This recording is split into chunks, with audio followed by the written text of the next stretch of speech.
Muy buen día para todos. Vamos a reflexionar un poco hoy alrededor de esta pregunta. ¿Por qué pecamos contra la iglesia?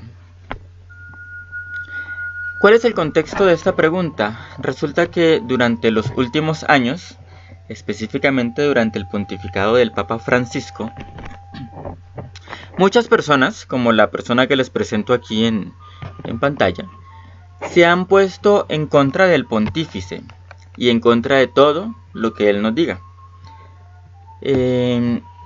Pensamos entonces nosotros, gente tan terrible, ¿cómo se les ocurre decir semejantes cosas del Papa? Eso pensamos. Pero resulta que nosotros mismos podemos llegar a caer en esas mismas actitudes.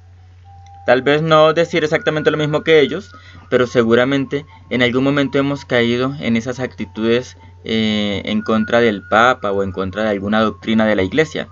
Esa frase famosa que dice, soy católico, pero no creo en esto, no creo en aquello, no creo en lo otro, y en últimas solamente creen que hay que ir a misa y ya, porque ni siquiera creen en la santidad de la misa. Entonces muchas personas podemos llegar a caer en esta actitud y podemos llegar a pecar incluso contra la iglesia. Vamos a mirar cómo es esta situación, de qué tenemos que cuidarnos. Bueno, la doctrina de la iglesia nos indica que tenemos tres enemigos fundamentales: la carne, el mundo y el demonio. El demonio ya hizo su trabajo y es el que menos puede atacarnos, el que menos puede dañarnos. El demonio hizo su trabajo de sembrar la cizaña.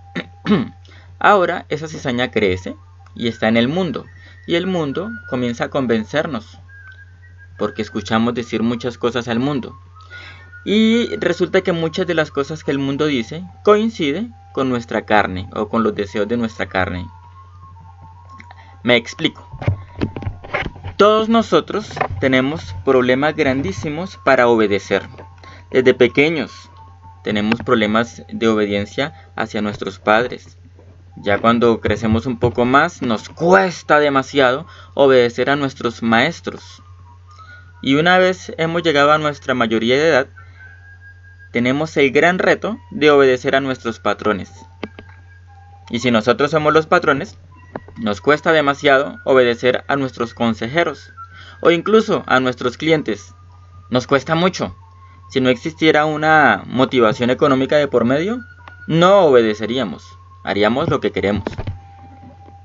Lo mismo sucede cuando nos enfrentamos a la gran realidad de la obediencia que nos exige la iglesia.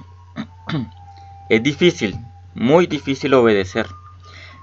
Por lo tanto, en nuestra naturaleza, en nuestra carne, por decirlo con estos términos, existe algo que se llama la inclinación a la desobediencia, la cual viene desde Adán y Eva, quienes no obedecieron el único mandato de Dios de no comer del único árbol que se les había prohibido.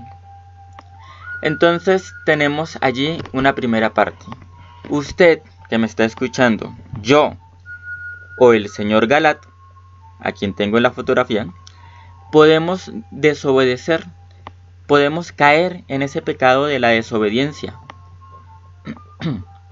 Sobre todo cuando encontramos algunas razones, es decir, cuando el mundo, nuestro segundo enemigo, nos convence de las cosas que nos quiere convencer. Entonces, por eso nosotros cuando escuchamos, por ejemplo, al señor Galat o al doctor Galat hablar mal de las iniciativas del Papa Francisco, encontramos que él tiene muchas fuentes para desobedecer. Tiene muchas razones. Razones le sobran. Incluso existe en internet un libro que nos trata de demostrar que todas las frases y las iniciativas del Papa Francisco son contrarias a la doctrina. Tenemos, bueno, él invita personas. Ahí tienen Antonio Caponeto, una persona que invitó este año 2018, y ese personaje pues tiene muchas ideas, muchos estudios supuestamente que avalan todo lo que dice el doctor Galat, porque a nosotros nos puede ocurrir lo mismo. ¿Sí? Nosotros tenemos un deseo de no obedecer, nos cuesta mucho, esa persona es pecadora, ¿cómo va a ser un papa? ¿Sí? Y por lo tanto no quiero obedecerle, lo que dijo no me gusta, simplemente no me gusta, tengo desagrado a lo que dijo, ¿cierto? Y entonces esa es mi carne, está diciéndome, desobedece, no obedezcas, sé tú mismo, lidera tú el remanente de la iglesia. Es mi carne débil que está cediendo a la desobediencia. Y luego el mundo me dice todas las razones que quiero tener. El mundo me convence. De hecho, muchas personas han sido convencidas por el doctor Galat. ¿Sí? Él hace parte del mundo de esas personas. Y en su razonamiento los ha convencido. Porque el demonio, hasta donde yo recuerdo, nunca nos dice bobadas que son fácilmente identificables como mentiras, ¿no? Él dice cosas convincentes. No estoy diciendo que el doctor Galat sea el demonio, obviamente, no. El doctor Galat hace parte del mundo que nos rodea y que nos está ofreciendo razones válidas para creer que lo que nuestra propia carne ya quería, ya deseaba, es correcto. El demonio simplemente sembró esa cizaña. Él es el que menos nos ataca. Como vemos, él está más lejano que nuestra carne. Nuestra carne está en nosotros y es la que más nos lleva a desobedecer. El mundo es el segundo que menos nos ataca. Así que tenemos esta situación, ¿cierto? ¿Por qué llegamos a la desobediencia? Por una coincidencia entre lo que el demonio quiere, lo que el mundo dice haciéndole caso al demonio, y lo que nuestra carne nos pide, nos motiva, o sea, lo que nos gusta. No me gusta la obediencia, por lo tanto, en la carne, en el mundo y en el demonio hay muchas fuerzas y razones para hacer caso a la desobediencia y por lo tanto no obedecer. ¿Cómo evitamos esto?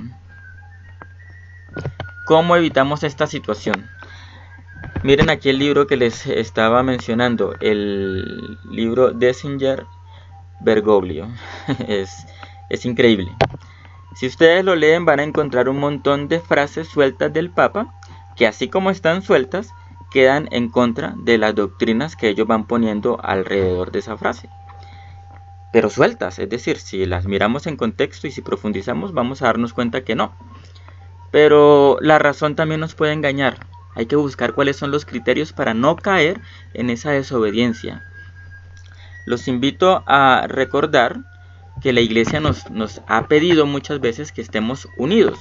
Voy a leerles una parte final de un mensaje del arzobispo de Manizales en el año 2016 y dice así: los invito a todos a permanecer unidos al Papa Francisco, sin permitir que la unidad de la iglesia se rompa. El Papa Francisco, vicario de Cristo, ha sido siempre fiel a la doctrina y a los fundamentos de nuestra fe católica. Que el Señor nos ayude a todos para que vivamos como hermanos y jamás rompamos la unidad de nuestra Iglesia Católica, Apostólica y Romana. Entonces, como vemos, no es una cuestión de que solamente habla Galat. No. En realidad, la Iglesia está hablando y está hablando constantemente, pero es que no podemos escucharla porque nuestra propia carne nos incita a lo contrario. Caemos en desobediencia. Les voy a dar entonces, por decirlo así, dos criterios o tres quizá, para que podamos caer en la cuenta de que estamos errando y que estamos simplemente desobedeciendo. El primero son los mandamientos, son los dogmas. El primero es la Biblia y el catecismo. Pero ¿cómo los hacemos? Porque la misma Biblia, los mismos mandamientos han llevado a muchos no solo a errar, sino a apostatar de la iglesia. Entonces, ¿cómo los debemos usar? Simple. Y más simple lo de los dogmas que lo de la Biblia. Pero si usted tiene una actitud, una idea que contradice, así sea una parte de los mandamientos o de los dogmas, lo suyo es un error. Simple. Así su razón no lo comprenda. Lo suyo es un error. Entonces, sabemos que hay uno de los dogmas que dice que el Papa es verdadero líder supremo de la Iglesia en materia de moral, de doctrina. Y sabemos que hay otro dogma que dice que en materia de moral y doctrina, lo que el Papa pronuncia ex cátedra no tiene error, la infalibilidad. Entonces, si yo estoy hablando contra del Papa, estoy cometiendo un error porque estoy yéndome contra alguno de estos dos dogmas. Y son dogmas, no son ideas de algún teólogo, no. Son dogmas señalados por el magisterio de la Santa Iglesia Católica en alguna época de la historia. Si lo que yo digo contradice cualquier dogma, así sea uno solo, eso que yo estoy diciendo es un error. De la misma manera que cualquiera que no cumpla uno solo de los mandamientos está dejando de cumplir toda la ley, así la persona que no crea en uno solo de los dogmas está dejando de creer en la doctrina de la Iglesia. Ese es el primer criterio. Pero resulta que ese criterio es meramente racional en la mayor parte de los casos. O por lo menos así lo podemos comprender, lo pudiéramos comprender. Es solo racional, o sea, yo me siento a leer en mi casa el catecismo y ya entendí. No. Resulta que la mayoría de las personas, como este señor Galat, creen que están defendiendo a la Iglesia. Ellos creen que defienden a la Iglesia con todo lo que están haciendo y que la están defendiendo de las herejías del Papa Francisco, bueno, del antipapa Francisco. Bergoglio, dicen, del señor Bergoglio o del obispo Bergoglio. Ellos creen eso, porque en el caso de Galat, ellos consideran que Francisco no es verdadero papa, sino que hubo una situación ahí toda extraña que ellos tratan de darle sentido, pero que no tiene sentido. Y dicen que el verdadero papa sigue siendo Benedicto XVI. Me imagino que en la diócesis donde ellos viven, el verdadero obispo es el emérito. Y no es el obispo que está rigiendo en este momento, sino el obispo emérito. Y me imagino que no le hacen caso al obispo actual. Y me imagino que si tienen un cura párroco y lo cambian porque ya está viejo y se va para el asilo de los sacerdotes, entonces ellos siguen diciendo que el verdadero párroco seguramente es el que está en el asilo y no el que está allí instituido como párroco. Me imagino que ese es el orden de ellos. Pero resulta que ellos siempre se dicen la mentira de que así como están actuando es una verdadera y real defensa de la sagrada doctrina de la Santa Iglesia Católica. Pero no se han puesto a mirar el primer criterio. Ya con eso habrían perdido en su intento por sustentar que están haciendo una defensa de la fe. Pero vamos a mirar el segundo intento. Resulta que yo me hago una pregunta. ¿Cómo quieres ser católico si desconoces el ser católico? Porque una cosa es la doctrina, pero la doctrina tiene sus consecuencias en la vida diaria. Por ejemplo, yo no puedo pretender que soy un verdadero católico si aún no me he convertido. Y yo no puedo pretender que me convertí y ya, si no he querido seguir un camino de aprendizaje.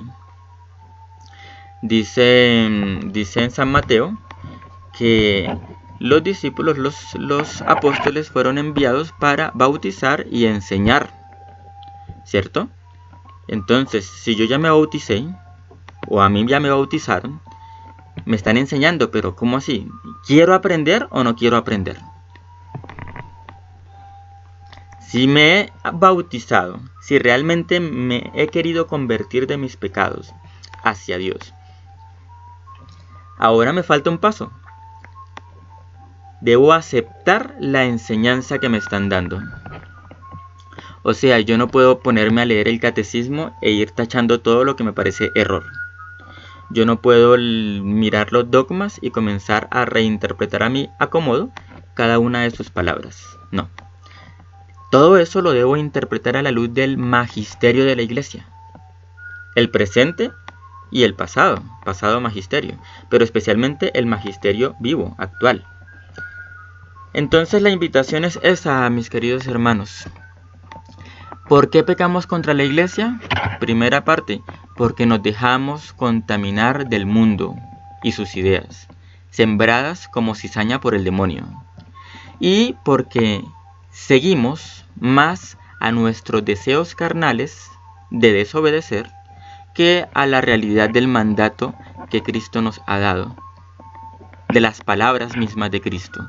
Es decir, porque obedecemos más a nuestra carne, al mundo y al demonio, que a los mandamientos de la Sagrada Escritura y a los dogmas de la Santa Iglesia, que son una sola cosa. ¿Cómo hago para evitarlo? Pues sencillo. En primer lugar, estudie, déjese formar, déjese enseñar y practique la vida real, la consecuencia de esa doctrina, practíquela todos los días. ¿Y cómo la practico? Pues ahí viene la parte interesante. Todas las cuaresmas de todos los años nos invitan a convertirnos y nos piden que hagamos 3 cosas fundamentales. La primera, abstenernos. Bueno, ayunar, pero ampliemos un poco el marco. Abstinencia de algo. Además de abstenernos de carne durante los viernes, si no estoy mal, solo los viernes o toda la cuaresma, ¿sí? Pero además de eso, abstenernos de todo aquello que nos induce al pecado, que nos fascina, pero que nos induce al pecado. Absténgase de eso. Usted ya sabe que tiene tendencia a criticar. Absténgase de criticar. Trate de no dar su opinión cuando ya sabe que usted lo que va a hacer es criticar. Criticar sin sentido. Segundo, ore. Ore. Si usted no ora, entonces usted solamente está realizando una actividad neuronal que lo va a llevar a hacer sus críticas y a desobedecer constantemente y encontrar razones para hacer que su carne gane en la batalla diaria que tenemos por nuestra salvación. Sí, el Espíritu Santo nos apoya, pero si nosotros no ponemos de nuestra parte, absteniéndonos de aquello que nos hace mal, ¿sí? Entonces no va a surgir. Y si no oramos constantemente para que el Espíritu nos dé más y más y más fuerza cada día, entonces no va a servir. Pero hay una tercera parte supremamente importante. Antes decían limosna. Bueno, interesante, la palabra ha perdido significado. Caridad, digamos caridad. Ame. Que usted no tiene suficientes posibilidades, entonces ame a sus hijos, ame a su esposa, ame a su familia, sus primos, sus tías, sus tíos, ame a su suegra, a su suegro. Ame, pero que ese amor se vea con obras, que ese amor sea verdadero, que se vea con un chocolatico por la mañana, que se vea con una caricia, con una sonrisa, ¿sí? Soportando los defectos del otro, soportándolos para mejorar al otro. Sí, que se vea su amor. Y eso es solamente por cuaresma, es decir, conviértase. Y luego viene, cree en el Evangelio. Créele a Cristo. Lee tu Biblia. Ojalá puedas leer la Biblia completa. Poco a poco, sin afanes. No relajadamente, pero sí profundamente. Saboreando cada palabra. Siéntate, si no tienes la posibilidad, siéntate un ratico todos los días a leer el Santo Evangelio de ese día. Reflexiónalo, aplícalo a tu vida. Lee, medita, ora. Contempla la maravilla que Dios ha hecho en tu vida. Esa es la invitación que te hago. Fundamental. Este señor Galat ha cometido un error. Oremos por él. Ahí tenemos la oración. Oremos por él. Y tratemos de no caer nosotros en eso mismo en lo que él ha caído. No es el único. Hay muchas personas que han caído en eso. Sí, tenemos al doctor, ¿cómo se llama? Bueno, a las personas que escribieron el Denzinger Bergoglio. Sí, tenemos a este señor Caponeto, a algunos sacerdotes que después de la duda han llegado a la contradicción. Ni hablar de las personas que se autoexcomulgaron después del Concilio Vaticano II. Los dejo con la palabra o con la frase del Papa Francisco. El odio, la envidia y la soberbia ensucian la vida. Bendiciones para todos, que estén muy bien. Chao.